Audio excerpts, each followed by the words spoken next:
Alright guys, welcome back. In this episode I'm going to be installing the Billy Boat exhaust and hopefully the engine tin on this 911 engine. Before I do that, I do want to make a public service announcement. This one goes out to Mark Jung from Mfiwerks in Bend, Oregon. One of the best resources when you own a 911 and you're a do-it-yourself type person is the Pelican Parts forums. And you'll find that the used parts and the classifieds, things move really quickly. So you got to jump on them when they happen because there's a lot of demand because parts for these cars are so expensive. So I saw Mark post that he had this used exhaust system for sale in good shape. I spent $1,600 plus shipping to get this exhaust here. Now new, this is a very expensive exhaust. But he did post photos of this and it looked good, and according to his own words, it's in good shape. So, you know, I've had pretty good experiences on Pelican so far, but in this case, I got kind of screwed over. I'll show you what I mean. Now this header was pretty corroded when I bought it, not really a big deal. Cleaned it up with some steel wool, awesome. But then I get to the other side, and here's where I got kind of pissed off. So yeah, this is Mark Jung from Mfiwerks' opinion of good shape. You can see that the primaries here were smashed so hard that this part was just, a new tube was welded on. This part was pretty much broken in half, and then there's still a dent in it because it hit something after it was repaired. And then this one was split as well. So I don't know what happened, if the car was rear-ended or if it hit something or both. But this is a completely repaired exhaust, and the photos that Mark posted to Pelican Parts were all from the other side. And I just, again, there you go, Mark. I sent you a PM and you ignored me for over a month. And then I posted about it in the Pelican Parts forums, and eventually a moderator locked my topic because it was devolving.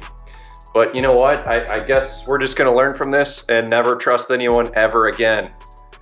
So anyway, without further ado, let's get into it. I'm gonna start with doing some of the last touch-ups of the hoses inside here. Then we're gonna move on to the exhaust and hopefully the engine tin. All right, let's get to it.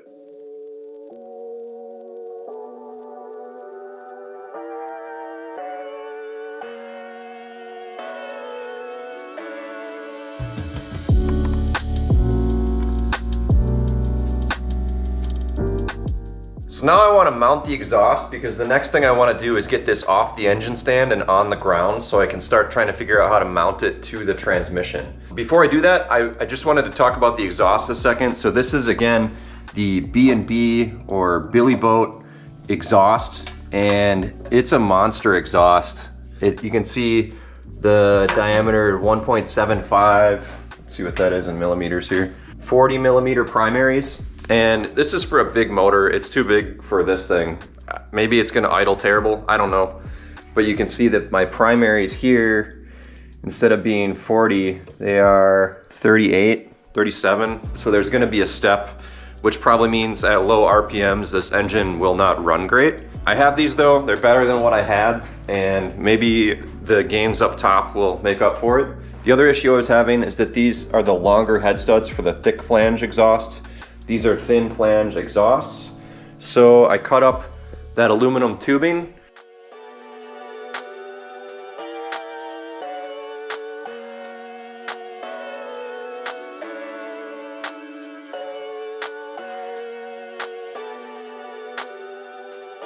The exhaust nuts are gonna compress these against the flange.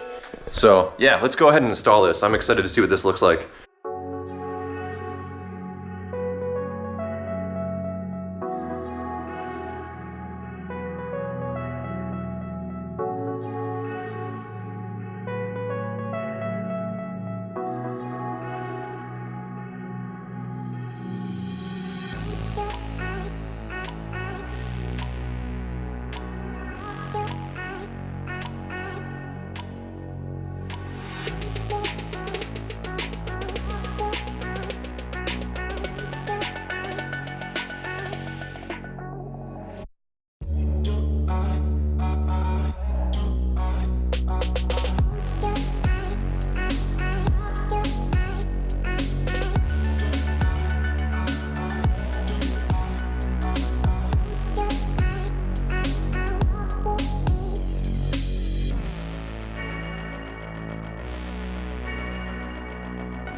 All right, boys, that's about it for this episode. I realized I cannot put the engine tin on while it's still on the engine stand. I need to figure out how to get it off the engine stand and onto the ground so that I can mate it up with the transmission.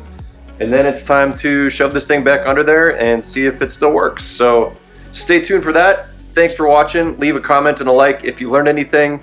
Other than that, have a good one.